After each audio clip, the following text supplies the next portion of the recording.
Assalamualaikum warahmatullahi wabarakatuh. Video ini kami buat untuk memenuhi ujian akhir semester dengan mata kuliah Konseling Anak Remaja dan dosen pengampu Ibu Rizky Maharani, SPD MPD.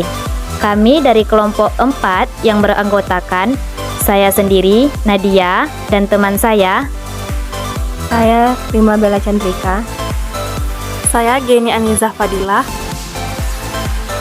Video layanan informasi ini bertemakan permasalahan pada masa remaja dan penanganan permasalahan pada masa remaja.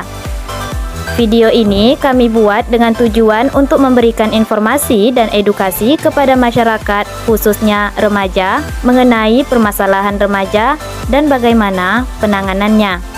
Sekian, terima kasih, selamat menyaksikan.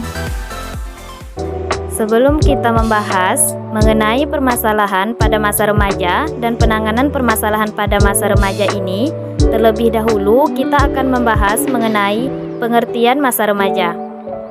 Apa itu masa remaja? Masa remaja merupakan usia peralihan antara anak-anak menuju dewasa.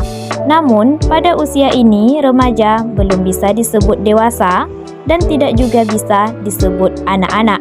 Berdasarkan tahap perkembangannya, usia remaja disebut dalam masa peralihan karena sedang mengalami perkembangan. Seiring perkembangan dari masa anak-anak menuju masa remaja, terjadi beberapa perubahan fisik, emosional, sosial pribadi, dan moral keagamaan pada individu tersebut. Dengan perubahan ini dapat menimbulkan beberapa permasalahan. Ada beberapa permasalahan pada remaja. Yang pertama, permasalahan pada fisik, yang mana penampilan fisik merupakan salah satu hal yang sangat diperhatikan oleh remaja di era sekarang ini. Bentuk tubuh yang ideal yang sangat didambakan oleh remaja, terutama remaja Indonesia pada khususnya. Adapun permasalahan fisik yang dialami oleh remaja adalah dia yang cenderung mengidamkan fisik atau badan para idolanya, dan mereka sering membandingkan fisik mereka dengan fisik idolanya. Hal ini akan menimbulkan rasa cemas bagi remaja karena fisiknya tidak sama dengan idolanya. Adapun dampak dari permasalahan fisik dari remaja ini, yang pertama itu ada insecure, yang mana remaja tidak percaya diri terhadap apa yang dimilikinya. Remaja juga tidak percaya diri atas bentuk fisik yang dia miliki. Yang kedua ada kecemasan, di mana remaja cenderung cemas akan omongan negatif dari orang lain terhadap fisik yang remaja miliki itu. Sedangkan yang ketiga ada rasa kekecewaan, di mana remaja kecewa terhadap apa yang sudah ia miliki, termasuk bentuk tubuhnya. Karena remaja menganggap bentuk tubuh yang dia miliki tidak sesuai dengan bentuk tubuh idolanya, hal inilah yang menyebabkan seorang remaja merasa kecewa.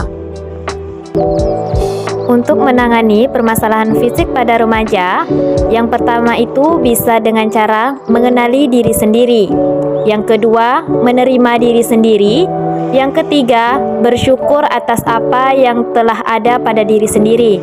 Dan yang keempat, pikirkan apa yang dapat kita kendalikan. Adapun permasalahan remaja yang kedua yaitu cyberbullying. Cyberbullying adalah perilaku menyakiti secara berulang-ulang yang disertai intimidasi, mengirim dan mengunggah sesuatu yang berbahaya, memanfaatkan teknologi dan terjadi di dunia internet dengan menggunakan media sosial.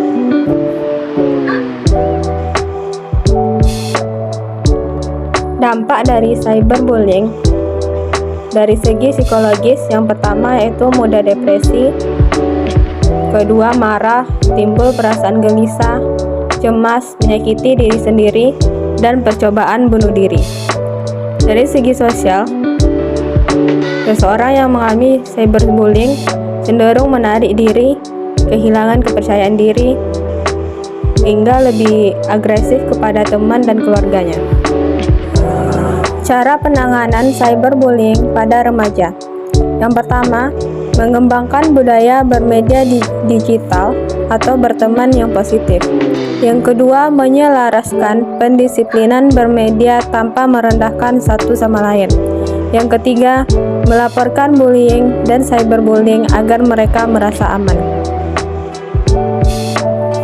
Permasalahan remaja yang ketiga yaitu penyalahgunaan narkoba.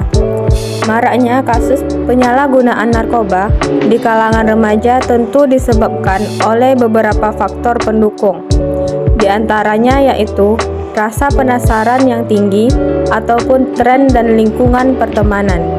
Sebagai seorang remaja yang berada di fase storm and stress, remaja memiliki keinginan untuk mencoba, ingin tampil beda, kurang percaya diri, yang akhirnya menjadi adiksi atau ketergantungan.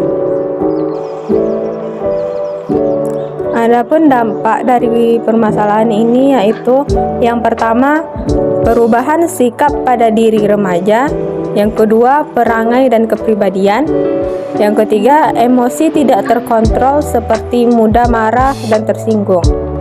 Yang keempat, adanya perilaku menyimpang yang dilakukan oleh remaja tersebut. Adapun cara penanganan permasalahan kecanduan narkoba ini bisa diawasi oleh orang tua dengan cara yang pertama, ketahui aktivitas yang dilakukan oleh para remaja. Yang kedua, tetapkan aturan serta konsekuensinya. Yang ketiga, ketahui teman-teman para remaja atau anak-anaknya. Yang keempat, mengawasi selalu resep obat yang diminum atau yang digunakan. Yang kelima, beri dukungan kuat dari keluarga. Yang keenam, berikan contoh yang terbaik. Dan jika cara di atas tidak bisa terwujud, maka langkah yang terakhir yaitu bisa dengan rehabilitasi. Selanjutnya itu ada depresi. Depresi ini merupakan gangguan suasana hati atau mood yang ditandai dengan perasaan sedih yang mendalam dan kehilangan minat terhadap hal-hal yang disukai. Seseorang dinyatakan mengalami depresi jika sudah 2 minggu merasa sedih, putus harapan, atau tidak berharga. Dampak depresi pada remaja sering dikaitkan dengan hasil fungsional dan psikiatris jangka panjang yang negatif, termasuk gangguan di sekolah, pekerjaan, hubungan interpersonal, dan penyalahgunaan zat. Bunuh diri adalah salah satu penyebab kematian ketiga pada remaja yang memiliki penyakit depresi. Ada beberapa cara penanganan depresi pada remaja. Yang pertama, dengan cara mendekatkan diri dengan anak remaja. Yang kedua, meyakinkan bahwa mereka tidak sendirian. Ketiga, jangan membiarkan mereka mengurung diri. Yang keempat, mengajak mereka bersosialisasi. Kelima, menerapkan pola hidup sehat. Keenam, mengelola stres. Dan yang ketujuh, berkonsultasi dengan pihak medis. Selanjutnya itu ada permasalahan beragam pada masa remaja menurut Al-Murahikah. Perasaan remaja dalam beragama, khususnya terhadap Tuhan, tidaklah tetap. Kadang-kadang sangat cinta dan percaya kepadanya, tetapi sering pula berubah menjadi acuh bahkan menentang. Dampak keagamaan pada remaja, keraguan yang dialami remaja dalam bidang agama dapat memicu konflik dalam diri remaja. Bentuk dari konflik itu, remaja akan dihadapkan kepada pemilihan antara mana yang baik dan yang buruk, serta antara yang benar dan yang salah. Adapun cara penanganan permasalahan agama pada remaja itu yang pertama dengan memberikan pendidikan akidah, yang kedua dengan memberikan pendidikan ibadah, yang ketiga memberikan didik anak dengan akhlak, yang keempat dengan mengajarkan anak untuk selalu bersikap dengan baik dan benar.